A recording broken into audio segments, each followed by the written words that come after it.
When you move to the Philippines, the first 4 to 6 weeks are considered the honeymoon period. In that honeymoon period, you will come to realize that you live in paradise. You will experience warm tropical breezes, beautiful beaches lined with thousands of coconut trees, a much lower cost of living than you were accustomed to where you came from, and genuinely friendly people. Oh, and cheap beer. You will love the smell of fried fish in the morning. You'll never understand why you didn't like apple beer for your entire life. You love how everyone comes together to sing karaoke, and you will have convinced yourself that you absolutely love Filipino food. You will think that taking bucket showers is so refreshing and all the rave, and you will get excited when you hear about another family-planned outing at the beach in your honor, again. You really enjoy going to barangay dances and dancing the karatsa, and paying others to dance the same karatsa dance all night long. Toward the end of the honeymoon period, one of the first things that you will realize is that the really warm tropical weather that you really enjoyed when you first arrived is now really all hotter than hell. And that gentle sea breeze you so lavishly bragged about to all your friends back home, well, it disappeared and it's never around when you need it the most. It's about this time frame that you realize it's actually more frickin' stuffy than a wellness center steam room. Every day. You will discover that all those nice, refreshing, cool tropical rain showers, they can last forever, and they can dump up to 100 millimeters of rain in just a few hours, making the already unbearable humidity, well, unbearable. You have also learned there is something called a habagat, which is really Filipino code speak for learn to swim because the southwest monsoon is coming. You have also realized that this rainy season thingy was never really fully disclosed in any of the travel brochures that you attached yourself to prior to your arrival here. And nobody ever really warned you about it either. It would be kind of like somebody warning you that it gets really cold and snowy in Alaska before you move there. It just doesn't happen. You're supposed to know these things. You will also become familiar with regular occurrences of flooding, and in many cases because of poor civil engineering and planning, and also because of all the obstacles and trash that winds up blocking the storm drains and gutters. It's about this time that you start thinking it might be a good time to buy a boat. In short order, the honeymoon season will come to an end. This is when you will develop a new and revised awareness of your new adopted culture. You will begin to change opinions about things that you once embraced and now have developed indifferences to many things like the food. You really don't like the food all that much, except for chicken adobo. Everybody likes chicken adobo. And if you don't like chicken adobo, you're probably just a bit weird and uncultured and think that Pop-Tarts and Little Debbie cake snacks are part of a sustainable diet. You also believe that a double Big Mac with cheese is a luxury meal. Oh, and then there is rice. You've learned that you can eat rice on occasion, but you should never criticize the rice diet. You could be faced with deportation. By this time, you have undoubtedly experienced the Filipino social trait known as queue jumping.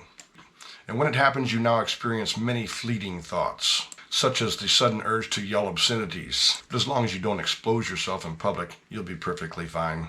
And from this point forward, you really have two choices.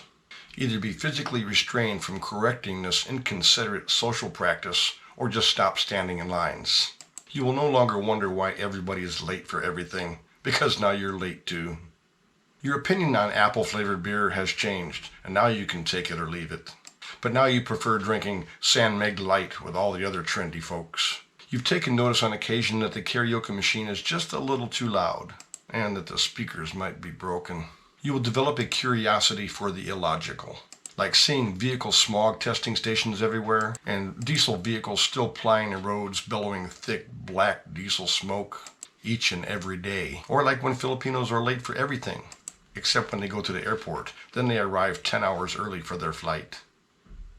By now you will have noticed that many Filipinos lack proper social skills and manners, like staring, or picking her nose in public, or like the lady who spits on the sidewalk at the fresh market while you're waiting for your wife to pick up her fresh order of isaw. You are past becoming tired of still being treated like a tourist. You have reached the conclusion that if you're not Filipino, you're just a visitor, even if you are wearing 30 peso flip-flops. You are now totally annoyed with the constant barrage of 100 questions. Like, where are you from? Are you married? Where's your wife? How old is she? How many children do you have? I've learned, though, that if you respond with sarcasm, like, I think I have 27 kids, but I'm losing track of all the mothers, it usually puts an end to any further line of questioning. Oh, and one other thing that constantly gets under your skin is the assumption that you're always looking for a girlfriend or a wife, or the suggestion from your local Viagra dealer that you might need a boost.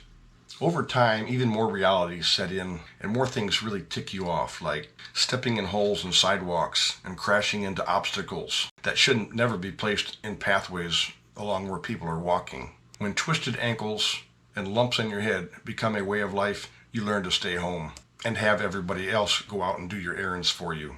You'll become increasingly disgruntled with power outages, whether they last for 1 hour or an entire day. They will always happen at the most inconvenient times, like near the end of your long online download, or just seconds after you plug your phone in for a recharge. Or maybe it might be during your favorite Tagalog TV game show, and then you start sweating again. Sometimes when a tropical storm or a typhoon is scheduled to arrive, they'll just shut down the whole power grid. Sometimes a day in advance. You will have experienced total frustration with your local TV cable company. However, that takes a back seat to the bad attitude that you'll develop due to really poor internet speeds, which in many cases, if speeds were any slower, they'd be going backwards. You have further become challenged when it comes to eating out, because there is a completely different set of rules when it comes to Filipino restaurant customer service. For example, whether you eat alone or eat in a group, orders will be served at different times, or they'll be incomplete, or they might be out of stock, which you will learn about 20 minutes after you placed your order. Sometimes I will have completely finished my meal before my wife even gets her food, but I've learned to accommodate myself in these situations, and I just take a nap. And the out of stock all the time thingy, well, it's enough to drive you batty.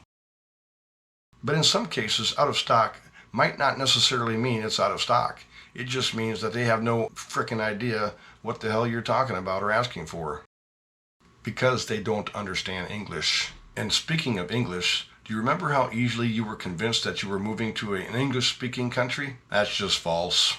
You know, because of all the nosebleeds that you cause. You will find that English is a challenge for most people, unless you live around a college campus or in a popular tourist area. But Filipinos are very attentive, and they're convincing too, with all that head nodding, eyebrow raising, and lip pointing, which most times keeps you talking, if for no other reason, your own sanity, and for staying proficient. You will eventually become a little cross every time somebody calls you Joe, even if your name is really Joe. It's just all that constant stereotyping that really gets under your skin. By now, karaoke drives you absolutely nuts, especially at 3 a.m. And you've probably been warned a few times already about rudely unplugging somebody's karaoke machine, a time or 3. You cannot stomach the thought of consuming another apple-flavored beer. It's just nasty. You have also graduated from drinking San Miguel beer and now drink Emperador brandy and Red Horse with the locals. Cheap Emperador brandy, I might add. And you hate yourself every time you get suckered into buying another bottle for the boys. These days, every time you hear about another family beach outing being planned, you hide all your cash and your ATM cards with the idea that it's somebody else's turn to be honored. Face it, you've been honored so much, you deserve to have your likeness carved on a mountainside up in the Banaue rice terraces. By the time you arrive at your 3-year anniversary of living in the Philippines, you will have accumulated all the phone numbers to all the complaint lines. You have them all memorized, or they're all on speed dial.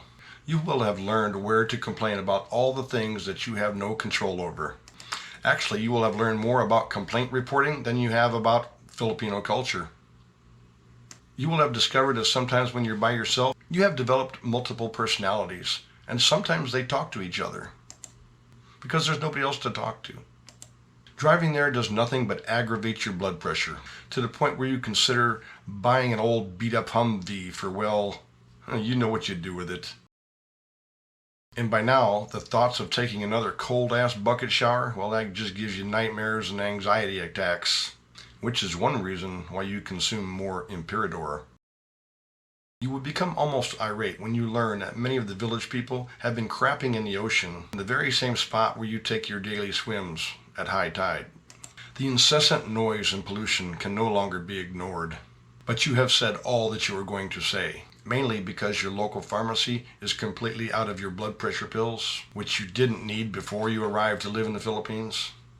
Then there's the unabating fact that everyone pisses everywhere. In the road, at the side of the car, on coconut trees, in the city, on the sidewalk. It simply pisses you off.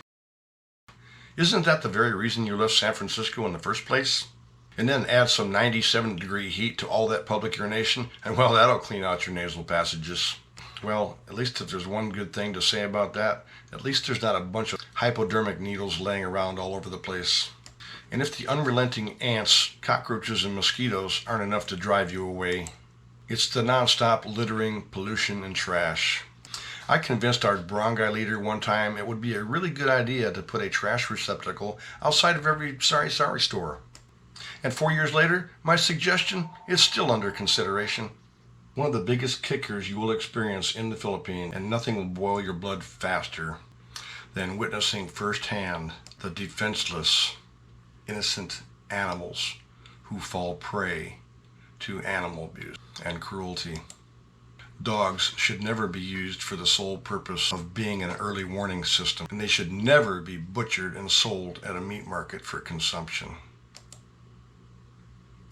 If you make it much past 3 years of living in the Philippines, you will find that you fall into one of the 4 following categories.